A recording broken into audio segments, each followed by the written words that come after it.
कपिल जी, जिस बात का जिक्र प्रधानमंत्री कर रहे थे वो इतिहास की बातों का जिक्र करते हुए उन्होंने बताया कि जो सोच उस वक्त थी वो सोच अब भी फल रही है, फूल रही है। ऐसा कुछ है, अभी नजर आ रहे हैं ऐसे नफरती बीज इस देश में? देखिए, पहले तो मैं आज थोड़ा परेशान हूं, क्योंकि अगर मुझे मालूम होता कि राजनीतिक पार्टियां के लोग इस डिबेट में हिस्सा ले रहे हैं तो शायद मैं नहीं आता, क्योंकि हर लोग देश की चीज को केवल राजनीति से आग करके देखते हैं और देश क्या है और देश की जनता क्या चाहती है उसके बारे में कभी नहीं सोचते। हर चीज में जो भी बयान देंगे इधर से या उधर से, वो सिर्फ राजनीति से प्रेरित होकर के दिया जाता है।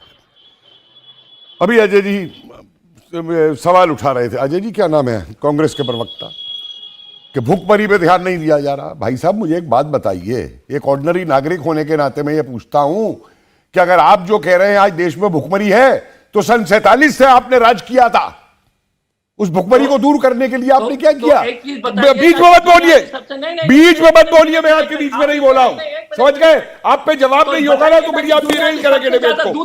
बीच में मत बोलिए, मेरे डिबेट में चलूंगा इस बेवकूफ आदमी के साथ। कपिल जी नहीं, कपिल जी ऐसे शब्द का इस्तेमाल नहीं करेंगे। अजय जी, अजय जी, अजय जी, अजय जी, अजय जी, पहले शांति से सुन लीजिए। और कपिल जी आप नहीं, कपिल जी आप भी थोड़ा पेशेंस रखिए। नहीं कपिल जी, एक सेकंड रुक जाइए, एक सेकंड। अजय जी बीच में नहीं बोलेंगे, कोई किसी के बीच में नहीं बोलेगा। हम मर्यादा के साथ हम चर्चा करेंगे। अजय जी, अजय जी, कोई किसी के खिलाफ ऐसी टिप्पणी नहीं करेगा जिससे इस डिबेट का मुद्दा डिरेल हो जाए। कपिल जी आप भी नहीं करेंगे, ठीक है? अजय जी अब थोड़ा सा शांत हो जाइए, कपिल जी को अपनी बात कंप्लीट करने दीजिए। नहीं, लेकिन ढंग से बोलिए। ठीक है अजय जी, बीच में नहीं बोलेगा, कोई किसी के बीच में नहीं बोलेगा। आजादी, एक सवाल है कपिल जी से कि आजादी के समय से अब तक जो दुनिया के सबसे बड़े गेहूं के उत्पादन किससे? ठीक है अजय जी, अभी वक्त कपिल जी का है। दूध किससे समय सर वक्त कपिल जी का है। मैं आपका फीडर डाउन करवाऊंगी सर, फिर मुझे आपकी ऑडियो लेवल डाउन करवाना पड़ेगा। कपिल जी बीच में नहीं, मुझे एक बात बता दीजिए, एक इतिहासकार से बात कर रहे हैं आप। 15 अगस्त को आजादी मिली थी क्या? डोमिनियन स्टेटस मिला था 15 अगस्त को।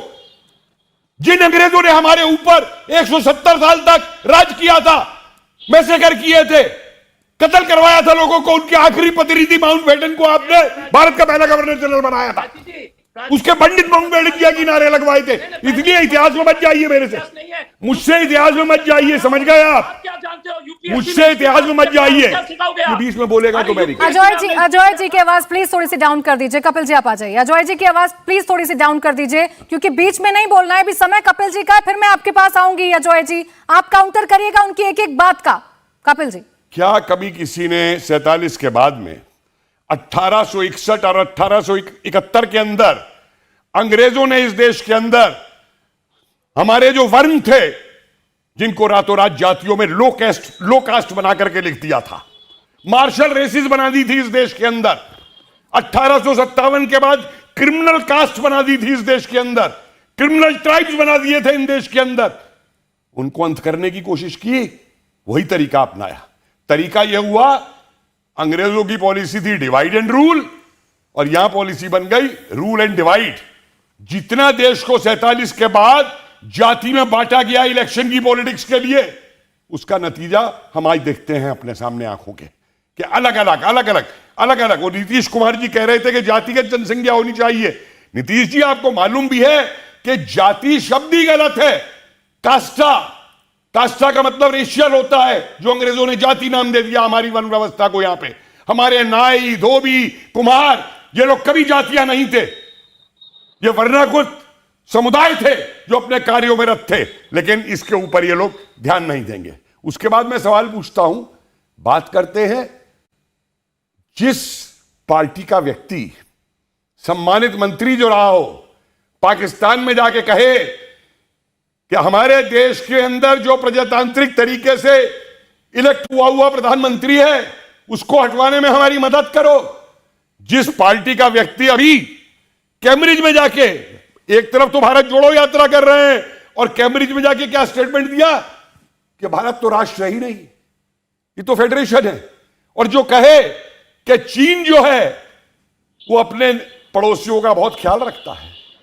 ये स्टेटमेंट सही, मेरे स्टेटमेंट्स नहीं है। इन स्टेटमेंट्स को कोई झुठला दे। सलमान खुर्शीद क्या बोले थे पाकिस्तान में जाकर के, मणिशंकर अय्यर क्या बोले थे जाकर के पाकिस्तान के अंदर। और सुनिए, आज विश्व में जहां भी कुछ हो रहा है, कोई दूसरे देश के लोग ये नहीं पूछते कि हमें इस बात का सबूत दो। इन्हें बालकोट का भी सबूत चाहिए, इन्हें सर्जिकल स्ट्राइक का भी सबूत चाहिए, हर चीज का सबूत चाहिए। अरे जाइए, खुद ले आइए, जाके उन हूरों से पूछ लीजिए जो उनकी सेवा में लगी थी वहां पे, कि कितनी हूरों ने सेवा शुरू करनी की थी उन आतंकियों की जो ऊपर पहुंचे। गिनती मिल जाएगी आपको। ठीक है सर, आप ये कह रहे हैं कि कोई भी कम नहीं है। बयानों की अगर बात आएगी तो सबके बयान एक एक करके सामने आ जाएंगे। इंडिया टीवी हर वक्त हर जगह डाउनलोड करने के लिए सर्च करें India TV news Google play store या ऐप स्टोर पर।